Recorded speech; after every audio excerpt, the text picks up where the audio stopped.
বারুইপুরে নাবালিকা নির্যাতন ও খুনের ঘটনায় মূল অভিযুক্তের এনকাউন্টারে মৃত্যু এবং গত সপ্তাহে ইসলামপুরের যৌনপল্লীতে ড্রোনের সাহায্যে অভিযান চালিয়ে দুদিনে মোট ৩৯ জন নাবালিকাকে উদ্ধারের ঘটনাকে ইতিবাচক বার্তা হিসেবে দেখছেন উত্তর দিনাজপুরের নারী ও শিশু অধিকার নিয়ে কাজ করা সমাজকর্মীদের একাংশ। তাদের দাবি, দীর্ঘদিন যাবৎ নাবালিকা পাচার ও নারী নির্যাতনের বিরুদ্ধে কাজ করতে গিয়ে আগের সরকারের আমলে প্রশাসনিক অসহযোগিতা ও নানান বাধার মুখে পড়তে হতো এমন সমাজকর্মীদের। বর্তমান সরকারের সাম্প্রতিক পদক্ষেপ তাদের কাজে নতুন করে আস্থা ও উৎসাহ যোগাচ্ছে বইকে। এ বিষয়ে বলা যেতে পারে, উত্তর দিনাজপুরে দীর্ঘদিন যাবৎ নারী ও শিশু সুরক্ষা নিয়ে কাজ করে চলা স্মোকাস নামের স্বেচ্ছাসেবী সংস্থার মাসিক ইউনিটের সভায় বুধবার বিকেলে এই দুটি ঘটনাই ছিল আলোচনার কেন্দ্রবিন্দু।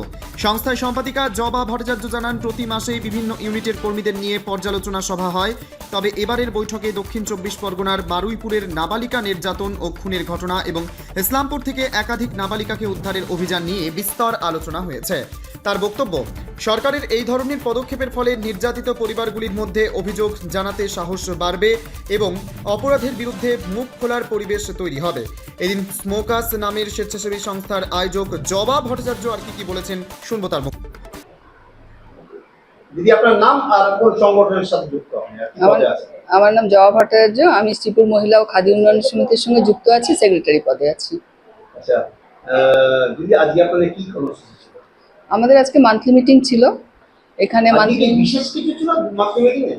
হ্যাঁ, মান্থলি মিটিংয়ে আমাদের যেই ঘটনাগুলো হয় সেগুলো নিয়ে আলোচনা হয়। আজকেও তেমন ছিল ঘটনা, যে আমাদের বারুইপুরের যে ঘটনাটা ঘটে গেছে সেইটা, এবং ইসলামপুরে যে মেয়েরা অপহরণ হয়েছিল ১৭ জন, সেটা নিয়েও আমরা আজকে আলোচনার আমাদের বিষয় ছিল। এবং যে এই ঘটনাগুলো, যে এই সরকার এই কিছুদিন হলো এই সরকার এসছে, মাত্র ২ মাস বয়স, কিন্তু তারা যে কাজগুলো করছে সদর্থক দৃষ্টিতে, এটাতে নিয়ে আমরা খুবই আশাবাদী।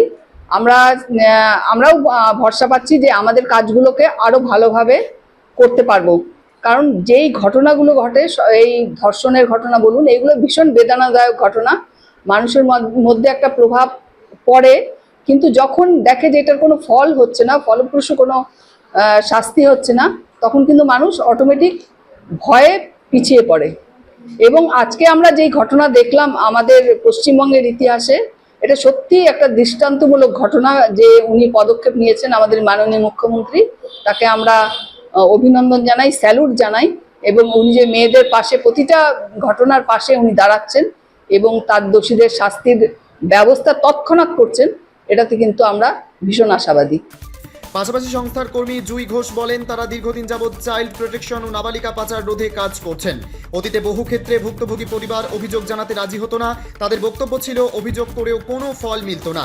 কিন্তু সাম্প্রতিক ঘটনাগুলির পর তাদের বিশ্বাস, মানুষ আইনের ওপর আস্থা ফিরে পাবেন এবং অভিযোগ জানাতে এগিয়ে আসবেন নির্যাতিতা পরিবারের সদস্যরা। একই সঙ্গে সম্ভাব্য অপরাধীরাও আইন শৃঙ্খলা রক্ষাকারী বাহিনীর কঠোর অবস্থান দেখে অপরাধ করার আগে দুবার ভাববে। এদিন জুই ঘোষ আর কি বলতে চেয়েছেন শুনবো। আপনার নাম?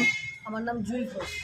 আজকে তো আপনাদের স্পোকাসের মিটিং ছিল। হ্যাঁ, মিটিং আজকে কি গল্প হলো? আমাদের প্রতি মাসেই মান্থলি মিটিং হয়, আমাদের কাজের প্রোগ্রাম নিয়ে, কাজে আলোচনা নিয়ে হয়। তো আজকে এসে আমাদের নতুন একটা আশার আলো বলতে পারি, যেটা আমি জানতে পেরেছি মিটিংয়ে এসে, যে আমাদের ইসলামপুরে ১৭ জন নাবালিকা অপহরণ হয়েছিল। কিছুদিন আগে তাকে উদ্ধার করা হয়েছে, সেটা আমি আজকেই এখানে মিটিংয়ে এসে জানতে পারলাম। তার সঙ্গে বারুইপুরে যে নাবালিকাকে ধর্ষণ করা হয়েছে সেই ঘটনাটাও জানতে পারলাম। সরকার যে এত তাড়াতাড়ি একটা পদক্ষেপ নিয়েছে, তাতে আমার সত্যি খুব আনন্দ এবং ওনাদেরকে অনেক অভিনন্দন জানাই যে এত তাড়াতাড়ি একটা পদক্ষেপ নিয়েছে। এতে কি বেনিফিট হবে আপনাদের? এতে আমাদের বেনিফিট হবে দুই রকমভাবে। একটা হচ্ছে, আমরা তো এই চাইল্ড প্রোটেকশন বা নারী পাচার বা এগুলি কাজ করি, তো সেটা কি, আমরা যখন কোনো ভিকটিম পরিবারকে বলতে যাই, তারা সাহস পায় না এটাকে এফআইআর দায়ের করার বা এটা নিয়ে করার, কারণ তারা প্রশাসনিকভাবে কোনো সাহায্যই পায় না। কিন্তু এখন যখন এই ঘটনা ঘটেছে, এই ঘটনা যখন তাদের সামনে আমরা বলবো ভিকটিম ফ্যামিলি, তারা একটা সাহস পাবে যে না, আমরা এরপরে এফআইআর করতে পারি, আমরা আমাদের মেয়েদের জন্য সুবিচার পেতে পারি। এটা যেমন একটা প্রফিট, যে অনেকগুলো কেস এখন এফআইআর হবে। দ্বিতীয়ত কথা, আমরাও কাজ করতে গিয়ে কোথাও একটা প্রথমে থেমে যেতাম, কারণ আমরা কাজ করতে গেলে প্রশাসনিক কোনো সাহায্য পেতাম না। তো মাঝখানে কোনো কাজ হাফ করে হয়তো আমরা বন্ধ করে দিতাম। কিন্তু এখন আমরাও সাহস পাচ্ছি যে আমরা যেহেতু এই কাজ করি, সরকারের যেহেতু সহযোগিতা আছে, এখন আমরা আরও ভালোভাবে এই কাজটা করতে পারবো। তো এই দুই দিক দিয়েই আমাদের এই বেনিফিটটা এখন হবে। সর্বোপরি স্বেচ্ছাসেবী তমা গোস্বামী বলেন, সরকার যদি নারী ও শিশু নির্যাতনের বিরুদ্ধে একইভাবে ধারাবাহিক পদক্ষেপ চালিয়ে যায় তাহলে সমাজে এই ধরনের অপরাধ অনেকটাই কমানো সম্ভব হবে। তমা গোস্বামী আর কি বলতে চেয়েছেন শুনুন বিস্তারিত। আপনার নাম? আমার নাম তমা গোস্বামী। আজকে তো আপনাদের এনজিওর বোধহয় মান্থলি মিটিং ছিল। মান্থলি মিটিংয়ে কি আলোচনা হলো, বিশেষ কি ছিল? মান্থলি মিটিংয়ে আমাদের আজকে প্রথমে যেটা আলোচনা ছিল, বারুইপুরের যে ঘটনাটি ঘটেছে তা মানে খুব দুঃখজনক ঘটনা। তার পাশাপাশি এটাও আনন্দ পেয়েছি আমরা যে সরকার খুব ভালো ব্যবস্থা করেছে, এনকাউন্টার করেছে। আর তারপরে আরও ভালো লেগেছে যে ইসলামপুরে যে ড্রোনের সাহায্যে 17 জন নাবালিকাকে উদ্ধার করেছে।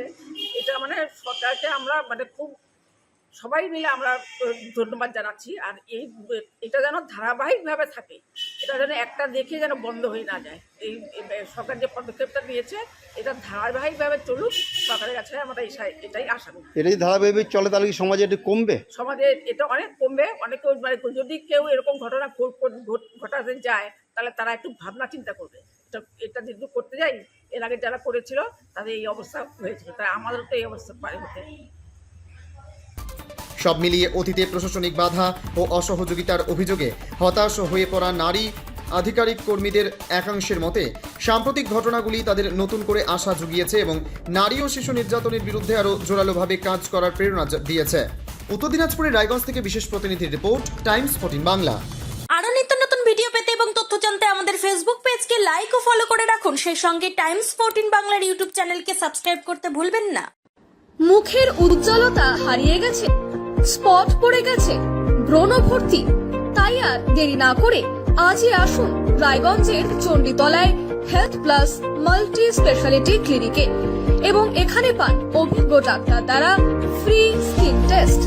আরো বিস্তারিত জানতে যোগাযোগ করুন 9674895169 এই নম্বরে।